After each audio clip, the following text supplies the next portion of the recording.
El contenido de este programa es responsabilidad de quienes lo conducen.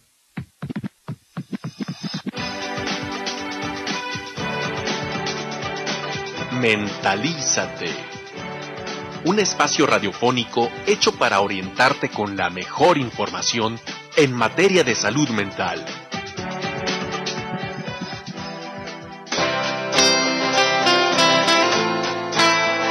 Hola amigos, muy buenos días, muchísimas gracias por acompañarnos aquí a tu programa Mentalízate. Te recuerdo que este es un programa de la Secretaría de Salud Jalisco a través del Instituto Jalisciense de Salud Mental, SALME. Y bueno, como todos los martes en la mañana, soy el doctor Francisco Javier Ramírez Barreto, está a tus órdenes, ¿sí? Y claro que me acompaña mi muy gran amiga Yolanda, la psicóloga Yolanda García. Yolanda, muy buenos días, ¿cómo estás? Muy buenos días, pues aquí, ¿qué tal, Paco, con esa voz tan sexy que amanecí hoy, con sí, una gripa tremenda, pero en pie. Sí, ¿verdad? Al pie del cañón como todos los días, ¿cómo ves? No, se te nota, ¿no? Si vieran amigos, ojitos llorosos, malestar general, pero bueno, pero gracias, estás aquí estamos, claro aquí estamos, ¿sí? ¿Cómo ven? ¿Y qué creen? Hoy tenemos un tema súper interesante. Tenemos el tema regreso a clases o regreso al bullying. Claro. ¿Sí? Y tenemos un gran invitado para hablar de este tema. En este caso tenemos al doctor Mauricio Leija Esparza. Él es psiquiatra del CAISAME Estancia Breve del Instituto Jalisciense de Salud Mental. Bienvenido, doctor. Hola, Yolanda, gracias. ¿Qué tal, Paco? ¿Cómo estás, Mauricio? Oye, pues, bien. Como siempre, un placer tenerte aquí en nuestra cabina. Ya hemos tenido la oportunidad de platicar contigo anteriormente y recordarán que el doctor Mauricio se caracteriza por ser una persona muy culta, que nos va a recomendar varios libros a lo largo de la sesión. Entonces, amigos, pues muy interesante el tema, ¿no? Muy interesante. Además, creo que muy de moda, y que de esos temas que han venido a quedarse, ¿no? ¿Cómo ven? Sí, totalmente, y además porque entre los chavitos también los escuchamos, ¿no? Y los padres de familia no nos dejarán mentir porque entre ellos también se dicen, no me bullies, no me andes haciendo violencia, y los papás también dicen, no dejes que te hagan bullying, y si te hacen bullying vas a ver, en vez de que les ayuden y les digan, a ver, vamos a ver cómo solucionamos estas situaciones, vamos viendo, hay que platicar con el maestro, con el director, ¿qué hacemos? ¿De qué manera podemos solucionar estas situaciones?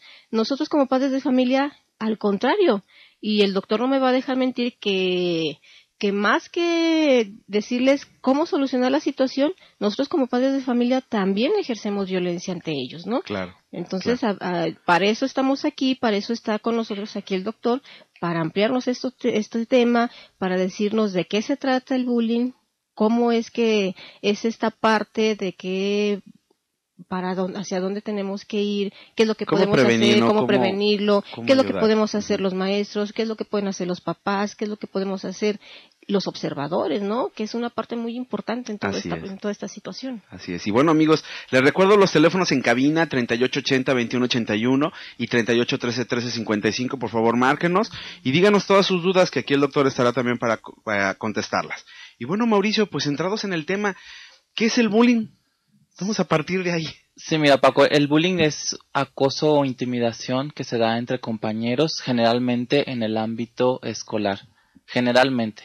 El término bullying es una voz inglesa que es muy utilizada en nuestro país y en América Latina. Y han tratado de manejar el término exacto o equivalente en la lengua española, ¿no? Que sería acoso escolar entre iguales. Sin embargo, bullying es más fácil de decir, porque con una palabra estás hablando de un fenómeno que ya todos empezamos a entender. Claro. Es un problema que ha existido desde siempre, desde que existen los niños, porque los niños funcionan como un subsistema con sus reglas propias y a veces se dan situaciones de violencia. Solo que en los últimos años los investigadores, sobre todo los que están en el campo de la salud mental, han empezado a mirar este fenómeno, a hacer investigación y a hacer mucha divulgación sobre este tema tan complejo. Fíjate que dices, esto ha existido desde todo el tiempo, ¿sí? ¿Por qué hoy se ha vuelto tan importante? Si antes ya existía. Fíjate que en los últimos años ha habido más presión tanto sobre los padres, sobre el magisterio, sobre los alumnos, a diferencia de otras épocas. Yo creo que nos ha tocado vivir una serie de cambios sociales y culturales que han generado estrés en diferentes sectores de la población. Ajá. Por ejemplo, actualmente es más difícil tener el papel de papá. ¿Por qué? Porque ahora los chicos manejan áreas de competencia que a veces superan al adulto. Por ejemplo, con todo lo que son las comunicaciones a través de internet o las redes sociales, a veces los chicos saben más que los papás. No, si nosotros retrocediéramos en la historia, por ejemplo, si nos fuéramos hasta la Edad Media, era prácticamente imposible que un niño o un adolescente supiera más que el papá. Uh-huh. En cualquier área, ¿no? Los padres siempre se las sabían... De todas, Ajá, ¿no? Sí, de todas, todas. Y ahora no, ahora los cambios culturales que nos ha tocado vivir hacen que los niños tengan estas áreas de competencia en donde a veces superan al adulto, y eso por supuesto hace que los padres se sientan inseguros o se sientan con falta de información o con falta de capacidad para orientar a los hijos. Y lo mismo sucede con los maestros, porque entre padres, maestros y alumnos se ha generado una brecha generacional más grande de la que existía en otras épocas. Okay. Entonces, ahora ya no aplica el dicho que antes decían, mientras tú vas, yo ya vine 2 veces. No, ya como no papás, aplica, ya no aplica tanto. Eso tanto, aplica, a lo mejor hace 30, 40 años aplicaba más que ahora, pero en la actualidad la brecha generacional es más amplia. Eso hace que exista una frontera todavía más grande entre el grupo de niños y adolescentes y el grupo de adultos, porque por primera vez en la historia está habiendo una diferencia muy grande entre las generaciones. De manera que a los papás les cuesta trabajo cruzar esa frontera y entender al niño y viceversa, ¿no? Al niño le cuesta mucho trabajo entender cómo piensan los adultos. Entonces los niños van quedando un poco aislados, ¿no? Se van quedando como en una isla y entonces empiezan a funcionar como un sistema que recibe poca influencia de los sistemas que están cerca. Uh-huh. Entonces empiezan a crear códigos, reglas. Y obviamente se puede generar ahí la violencia. Wow. Fíjate, Mauricio, qué interesante. Nos tenemos que ir a un corte. Cuando volvamos, digo que nos quedan muchas preguntas todavía por hacer. Pero les recuerdo los teléfonos en cabina, amigos, 3880-2181 y 3813-355. Volvemos.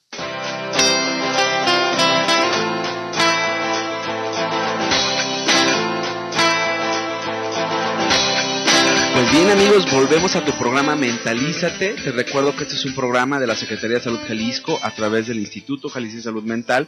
Y bueno, estamos con un tema interesantísimo sobre el bullying, o esto que ya nos decían, acoso escolar entre iguales, ¿no? Y bueno, antes de seguir con las preguntas y con esta cátedra que nos está dando el doctor Mauricio, me gustaría mandar hoy un saludo hasta Bucaramanga, Colombia. La familia Hernández Ortiz nos está escuchando por internet, así que un gran saludo, ¿no? ¿Qué tal? ¿Cómo ves? Ya somos internacionales, ¿eh? Muy bien, qué bueno, qué gusto que nos escuchen no solamente aquí en México, en Jalisco, sino también a nivel internacional. En otras partes, ¿verdad? Qué y bueno, padre. También tenemos llamadas, ¿cierto? Claro que sí, mira, tenemos una llamada de Fernando Tobar que nos pregunta por qué una señora de 60 años y su hijo Nini de 25 molestan a personas grandes y enfermos y presumen mucho dinero. ¿A qué se debe? Fernando, este es un tema que vamos a tocar en otro momento, pero te recomendamos que hables a la línea de intervención en crisis para que toques este tema y te puedan dar mayores informes. Puedes marcar al 075 si estás en zona metropolitana, y si estás en el interior del estado puedes marcar el 01800 227 4747. Y tenemos la frase de Lidia. Lidia. Muy buenos días, Lidia. Nos dice: saludos para todos, y la frase es: valor es lo que se necesita para levantarte y hablar, pero también lo que se requiere para sentarse y escuchar. ¿Qué tal, ¿Qué tal la frase de Lidia? Es el pensamiento de hoy. Que tengan bonito día. Igual para ti, Lidia. Tenemos otra llamada de Betty Hernández, que nos dice: saludos, felicidades por el programa y te deseo tu pronta recuperación de esa gripe. Ay, muchas gracias, Betty, lo requiero inmensamente, porque créanme que no puedo hablar perfectamente bien, se me dificulta respirar, pero aquí estamos. Por eso les digo que traigo una voz muy sexy el día de hoy. ¿Qué tal? Claro. La voz tan sexy del día de hoy. Mauricio, ya nos comentabas esta parte de cómo hoy pareciera más claro, porque hay una brecha que se está abriendo cada vez más entre el subsistema de los niños uh-huh. y el subsistema de los adultos, ¿no? Exacto. Y fuera de micrófonos nos hacías el comentario sobre un libro, ¿verdad?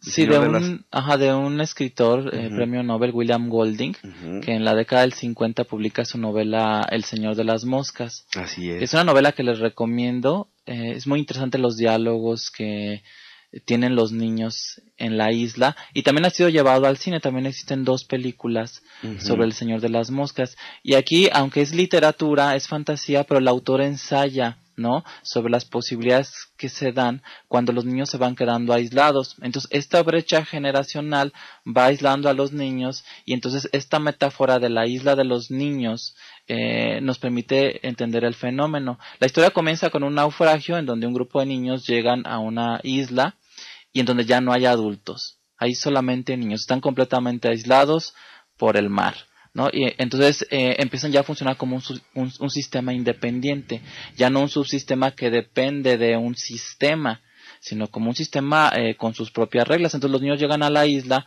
y un chico llamado Ralph dice: necesitamos reglas, necesitamos que haya normas entre nosotros. Que es interesante, ¿no?, la sabiduría del niñito. Cuando él razona, no hay adultos, somos puros niños, necesitamos tener reglas, pero es inevitable que empiecen a generarse jerarquías, ¿no?, una estructura de poder, que eso pasa en todas las sociedades, en todos los grupos sociales, en todos los sistemas. Así de es. manera que aunque todos son niños, hay niños que empiezan a adquirir más poder que otros por características diversas, ¿no? Es interesante en esta novela porque el niño que era gordito, ¿no?, llamado Piggy, pues ocupa un lugar muy bajo dentro de la escala social, y niños que eran un poco más agresivos, más intrépidos, más, diríamos ahora, adictos a la adrenalina, como un chico llamado Jack, pues empiezan a cazar animales, empiezan a cazar jabalís, y se dan cuenta que tienen mucho poder. Entonces se crea una estructura de jerarquías en donde los que están arriba, con mayor poder, ejercen violencia hacia los que están abajo.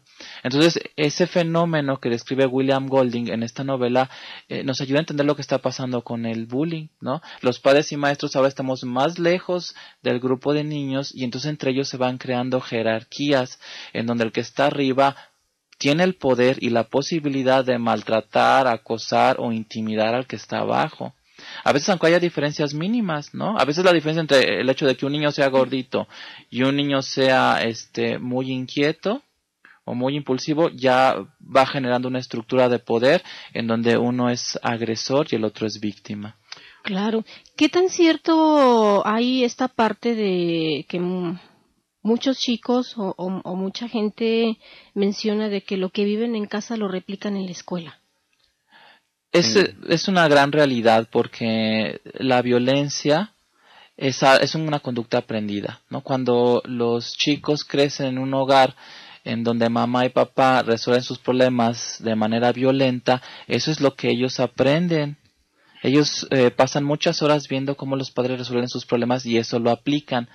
Sería muy difícil que no lo aplicaran. Por eso no es raro que hijos que crecen en hogares con violencia después vuelvan a repetir la pauta cuando ellos forman un hogar, ¿no? Cuando estos chicos crecen y tienen una pareja, forman una familia, vuelve a presentarse la violencia porque fue lo que aprendieron.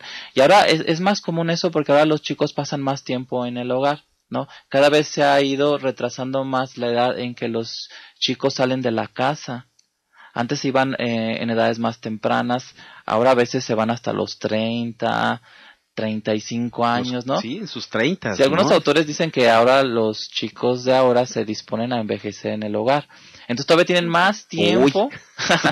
tienen más tiempo para aprender de cómo los padres resuelven los problemas, ¿no? Es como si, por ejemplo, uno estudia una carrera universitaria que puede tomar 5 años o hasta 6 años. Obviamente uno sale al campo laboral y aplica lo que aprendió en esos años. Entonces lo mismo sucede con los niños. Un niño puede pasar 20 o hasta 30 años en su casa aprendiendo cómo mamá y papá resuelven los problemas, y por supuesto que al salir lo va a aplicar, ¿no? Es como si yo estudiara ingeniería y al salir empezar a aplicar otros conocimientos que no aprendí. Sería imposible. Híjole, Mauricio, qué interesante, pero bueno, Charlie nos está mandando un corte. Les recuerdo los teléfonos en cabina, 3880-2181 y 3813-355. Volvemos.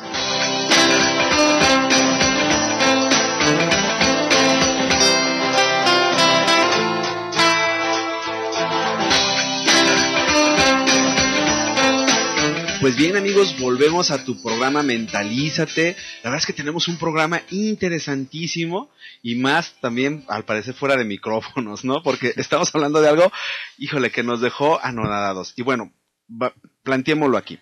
Yo te decía, Mauricio, que ¿cómo yo, papá, me puedo dar cuenta que mi hijo sufre de bullying? ¿No? Y entonces decíamos que esto era medio complicado, ¿sí? Cuéntanos, ¿qué estábamos hablando para micrófonos que nos pareció muy, muy interesante? Sí, bueno, Paco, mira, lo que sucede en las familias, y esto los vuelve sistemas muy complejos, es que las familias se rigen por leyes o normas, reglas que a veces son implícitas, a veces son no declaradas, y muchas familias tienen la regla de que está prohibido hablar explícitamente sobre los problemas, y que cuando se presenta uno, se va a manejar en casa a través de la violencia, que es a veces lo que hace mamá y papá, ¿no? No hablan mucho de los problemas, pero sí los actúan a través de la violencia.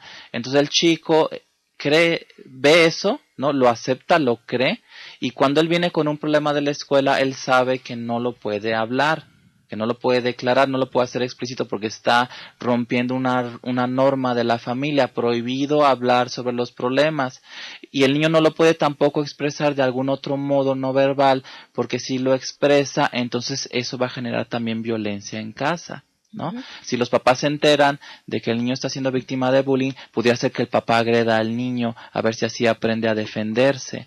Entonces eso complica mucho la vida del niño, porque si bien el niño ya está sufriendo violencia en la escuela y luego la sufre en casa, pues eso lo va a llevar al desarrollo de un trastorno depresivo. Claro, ¿y qué pasa aparte si en casa yo no lo puedo hablar? Porque aparte de sufrirlo en la escuela, voy a vivir una doble violencia en casa. En la escuela tampoco se lo digo al maestro ni se lo digo al director por una serie de características particulares, ¿no? Que no podemos saber exactamente porque ahorita estamos mencionando un caso ficticio. Pero ¿qué sucede con este pequeño, ya sea niño o niña de cualquier edad que está en primaria o en secundaria, que está viviendo esta parte de la violencia entre iguales? ¿Qué sucede con este pequeñito que no se lo puede decir a nadie? Y que está viviendo esta violencia reiterada, porque para hacer bullying esta violencia tiene que ser reiterativa, no puede ser ni una ni dos veces, tiene que ser consecutiva. Si el niño se va aislando y va creando un caparazón alrededor de él, pero ese caparazón lo termina asfixiando psicológicamente, por eso es que se llegan a ver casos de suicidio en niños que sufren bullying. Yo casi me atrevería a decir que niños que se han suicidado y que sufrían bullying también tenían violencia en casa. O sea, no tenían un lugar como seguro donde sentirse exacto, tranquilos, ¿sí? ¿no? No tenían un lugar donde ellos pudieran sentirse seguros, donde pudieran sentirse protegidos, donde tuvieran su lugar, donde ellos pudieran alimentar su autoestima. Porque a veces también cuando hay problemas en casa, cuando mamá está deprimida, cuando papá no pasa tiempo con la familia, a veces el niño no quiere traer más problemas a la casa, sobre todo porque sabe que si introduce un tema de discusión, a veces mamá dice una cosa y papá dice otra, ¿no? Entonces pelean, entonces el niño no quiere contribuir, ¿no? A los conflictos conyugales. Por eso es muy importante evaluar a las parejas de padres cuando sus hijos están sufriendo bullying, porque aunque suena extraño, pero los niños protegen a los papás. Hay una parte del niño que trata de proteger a los papás. El niño dice, si menciono esto, mi mamá y papá se van a pelear, entonces mejor me lo callo, ¿no? Y mantenemos las cosas tranquilas, mantenemos la fiesta en paz. Oye, Mauricio, ¿qué pasa hoy que el ritmo de vida, la situación económica nos obliga a muchas, yo creo que a la gran mayoría de familias, a tener que trabajar ambos, ¿no? Y en donde entonces hay muy poco tiempo que le puedes dedicar al hijo, ¿no? Son esas historias en donde las mamás salen tarde, tienen que pasar por el niño, a lo mejor porque lo cuida la abuelita, ¿no? Y prácticamente solo les queda tiempo para llegar, bañarlo, darle de cenar y acostarlo, ¿no? ¿Qué pasa? ¿Qué pasa en este fenómeno en donde yo, por necesidad, pues no estoy el tiempo que quisiera con mis hijos? Y entonces el niño está sufriendo de bullying. ¿Hay alguna forma en la cual yo me pueda enterar? Bueno, todas las familias tienen sus códigos de prioridades, ¿no? Claro que poder sacar adelante los gastos de la familia es una de las prioridades más importantes, pero por encima de esto está la salud mental de los niños, y para poder preservar la salud mental de un niño se requiere que los padres pasen tiempo con él, ¿no? El tiempo es un recurso que no se puede intercambiar por otro, ¿no? Los papás a veces dicen, bueno, dedico poco tiempo, pero es de calidad, ¿no? Pero a veces el tiempo de calidad es que ya como papá tampoco voy a disciplinar, ni voy a castigar a mi hijo si eso es necesario, ¿no? Porque en este concepto de que tiempo de calidad es nada más ser complaciente, cumplir con las demandas del niño, incluso demandas desmedidas porque es tiempo de calidad, pero eso es un error, ¿no? Los papás tienen que pasar tiempo con sus hijos y eso es muy importante. Y ahora que se ha producido una brecha generacional más amplia, pues ahora todavía es más difícil ser papá y los papás todavía tenían que dedicarle más tiempo a los hijos, sobre todo, por ejemplo, para ponerse a tono con ellos con todo lo que son comunicaciones electrónicas a través de celular, internet, sitios de la red, porque también a través de estas formas se da el bullying, que es algo complejo porque el bullying también llega al hogar a través de las redes sociales, a través del celular, a través de las páginas de internet. Y si los papás no están enterados porque no le han dedicado tiempo a saber qué es Facebook, cómo se mandan mensajes a través de teléfono, cómo es el sitio de YouTube, pues entonces los papás van a ignorar una parte que es muy conflictiva para el niño. Y te decir, a lo mejor Facebook tiene... Pues es muy conocido, ¿no? Pero hay redes sociales que no son tan conocidas, que son muy utilizadas por los chicos, en donde ahí es donde se da el mayor tráfico de bullying, ¿no? Y sí, los papás no están enterados porque desconocen todo eso. Claro. Porque además luego, ya sabes, mandas la invitación y pues no te apuntan porque no quieren que se enteren de todo lo demás, ¿no? O te dan de alta y luego te dan de baja para que no te estés enterando. Y esto le sucedió a un amigo, ¿no? Que su hija lo dio de alta y ya se empezó a enterar de varias cosas y le empezó a preguntar, oye hija, ¿y esto qué pasó aquí? Y dijo, tal situación X.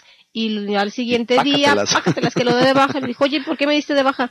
No, papá, es que ¿para qué te enteras de cosas que son nada más mías y de mis amigos? Oye, espérate, es que yo quiero enterarme de qué es lo que te está sucediendo. ¿Por qué me diste de baja? Y bueno, ahí tuvieron una media discusión y... Total, ya no lo dio de alta, ¿verdad? Sí, claro, pero mira, creo que el tema, esta parte de las redes electrónicas se ha vuelto muy usual, ¿no? Porque además es ahorita la forma de comunicación de los chicos, ¿sí?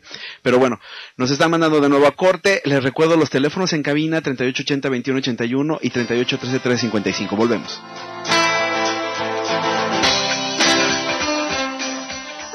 El acoso escolar, conocido como bullying, es la violencia ejercida entre alumnos del mismo plantel educativo, cuando se utilizan las redes sociales para amenazar, ridiculizar u ofender a algún compañero, se le ha denominado ciberbullying. México ocupa el primer lugar en casos de violencia verbal, física, psicológica y social entre alumnos de educación básica, según la encuesta internacional sobre docencia y aprendizaje aplicada en 23 países.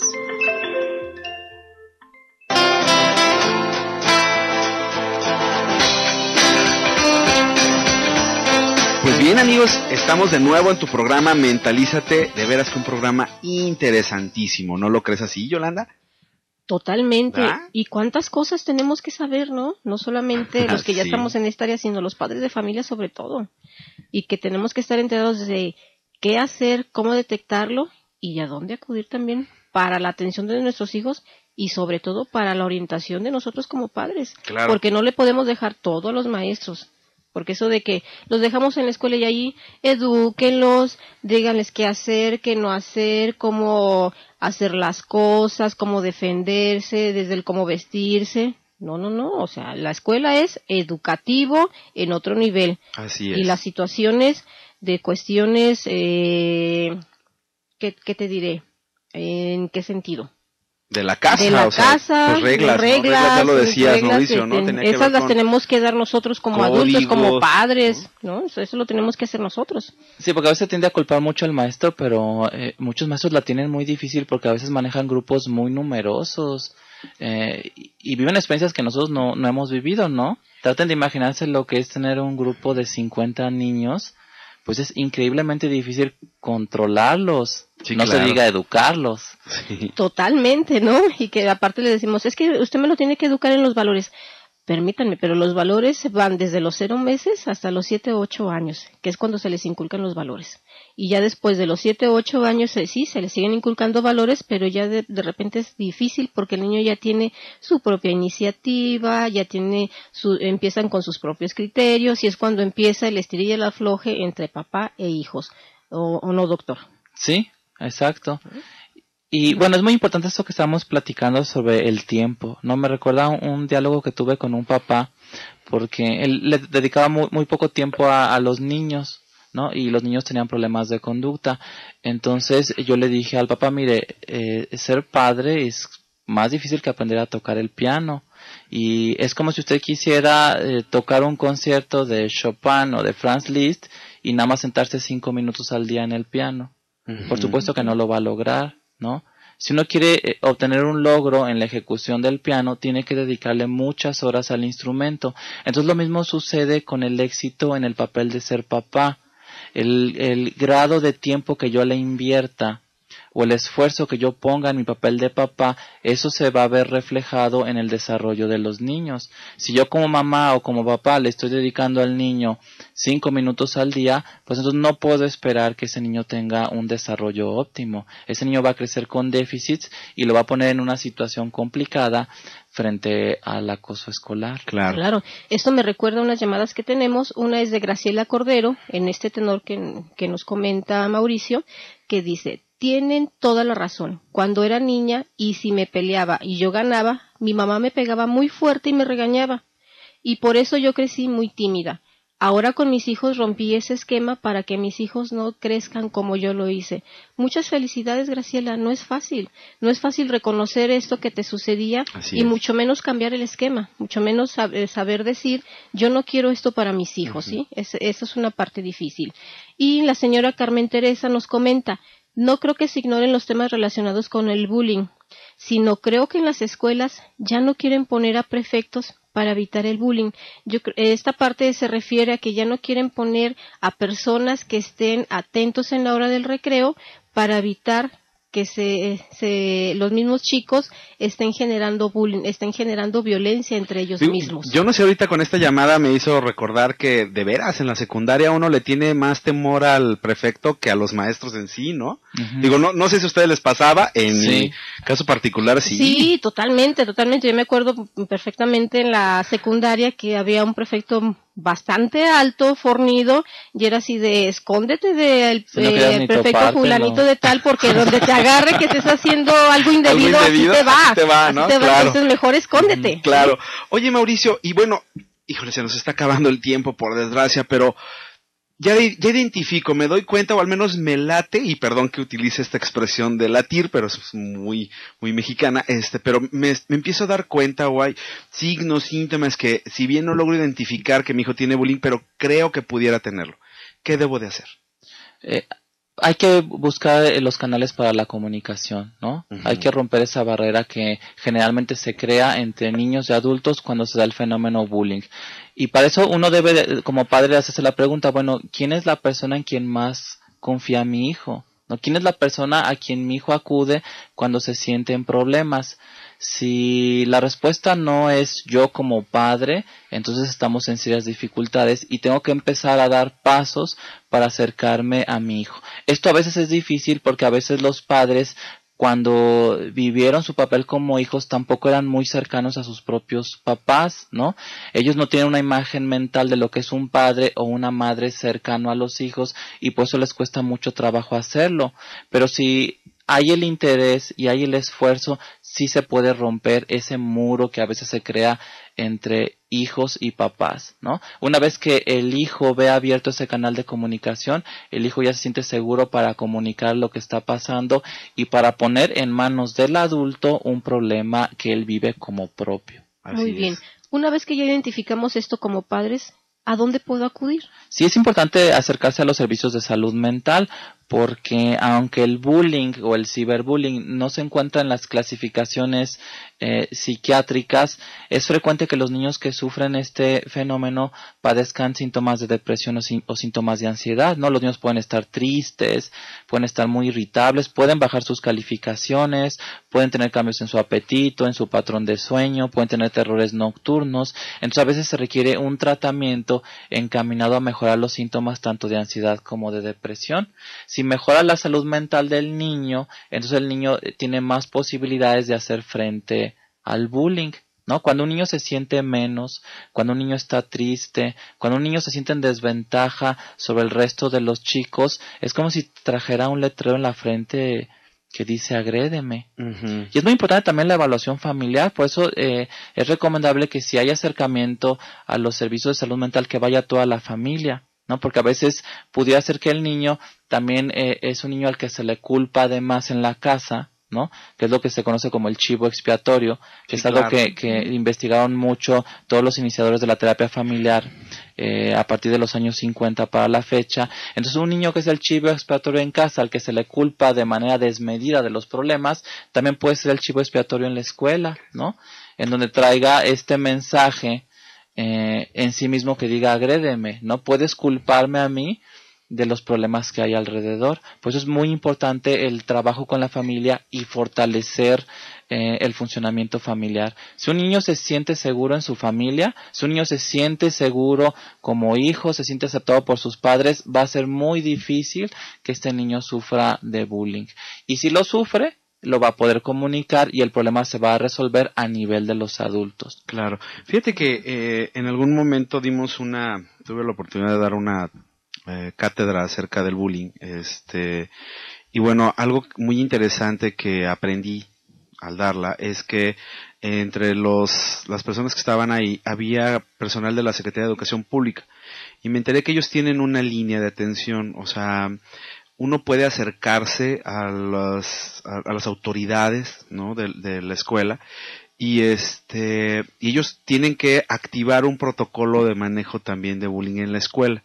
Entonces, como tú bien dices, hay que acercarnos a los servicios de salud mental para poder tratar al niño, poder tratarnos como familia, porque a lo mejor esto puede ser un síntoma familiar, ¿no? Exacto. Pero también, digo, acérquense a los maestros, acérquense al director, si ustedes no ven respuesta, acérquense a las autoridades de la Secretaría de Educación Pública. Créanme que para mí fue muy grato entender que también ellos tienen un protocolo de atención, uh-huh. Porque bueno, ahorita todo el mundo estamos en este tema en particular, pues tratando de evitarlo lo más posible, ¿no? Sí, como padre de familia, uno se da cuenta de que en la escuela donde están los hijos no hay un programa para prevención del bullying, uh-huh. Entonces los padres de familia pueden ser los iniciadores de eso. Así es. Ellos pueden tener la motivación y la iniciativa para, como padres de familia, en la escuela crear un programa de prevención del bullying donde participen los alumnos y los maestros. Claro. Pues bien, amigos, digo, realmente este ha sido un tema muy, muy, muy interesante. Sé que se nos quedan llamadas por mencionar, por desgracia el tiempo no nos ha dado, ¿no? Sí, exactamente, nos falta más tiempo. Solamente una recomendación para la señora María de Jesús Castro, que nos hizo una llamada, es bastante larga la llamada. La sugerencia es que llame por favor al 075 o al 38 33 38 38, que es del Servicio de Intervención en Crisis, para que exponga su caso y le den algunas sugerencias y recomendaciones y a dónde puede acudir para la atención de su niño y orientación de ella misma. Por favor, no duden en llamar para que le digan qué hacer en la situación ante su hijo. ¿Sí? Mauricio, una última recomendación. No tengan temor de acercarse a los hijos, ¿no? No tengan temor de revivir los conflictos de la infancia a través del acercamiento de los hijos, porque a veces eso es lo que sucede, ¿no? Hay una amnesia infantil, nos da miedo recordar lo difícil que es ser niño y por eso generamos a veces una distancia entre los conflictos de nuestros hijos, y nosotros no tengan miedo de volverlo a vivir, porque en la posición de adultos hay mucho que podemos hacer para ayudar a los niños que sufren este problema. Fíjate que yo diría un último comentario en donde no tengan miedo a volverse papás, ¿no? Decía un muy buen amigo mío, Miguel Valderrama, que todos los papás vamos a caer en la categoría de malos, pero malos de maletas, no malo de malditos, ¿no? O sea, porque a nadie nos educan. Entonces, si uno reconoce que uno es maleta como papá, pero pues, que es perfectible, pues creo que evidentemente podemos seguir haciendo cada día más por ser mejores, ¿no? Y reconocer la parte de cuando uno dice, metí la pata, ¿no? Claro, ser papá es trabajar con ensayo-error, ¿no? Totalmente. Ese es el proceso, ¿no? Y ese proceso es la vida misma, ¿no? Así es. Arriesgarse a tomar decisiones, a hacer cosas, aunque me equivoque. Si me doy cuenta que me equivoco, vuelvo a empezar, ¿no? Ese es el trabajo de ser papá. Claro. Ajá. Pues bien, amigos, se nos ha acabado el tiempo. Yo les agradezco muchísimo su compañía. Agradezco mucho de nuevo, porque me dijeron que no había escuchado una de las personas en Colombia. Les agradezco mucho que nos estén escuchando. Como todos los martes, aquí nos vemos el próximo martes con un tema interesantísimo, trastorno bipolar. Entonces, invitadísimos, ¿eh? Totalmente. Y aquí nos estaremos escuchando el próximo martes con este tema, las dos caras de la moneda, trastorno bipolar. Así es. Pues bien, amigos, agradezco nuevamente su atención y nos despedimos de ustedes. Recuerden, estos temas que hacemos de la Secretaría de Salud es para acercarlos a ustedes al conocimiento y sobre todo a la ayuda, pues evidentemente para ser cada vez más felices, ¿no? Totalmente, que esa es una de las misiones que tenemos en la vida. Así Ser es. felices, que no significa tener toda la sonrisa todo el día, ni todos los días, ni las 24 horas del día. Pues bien, amigos, muchísimas gracias.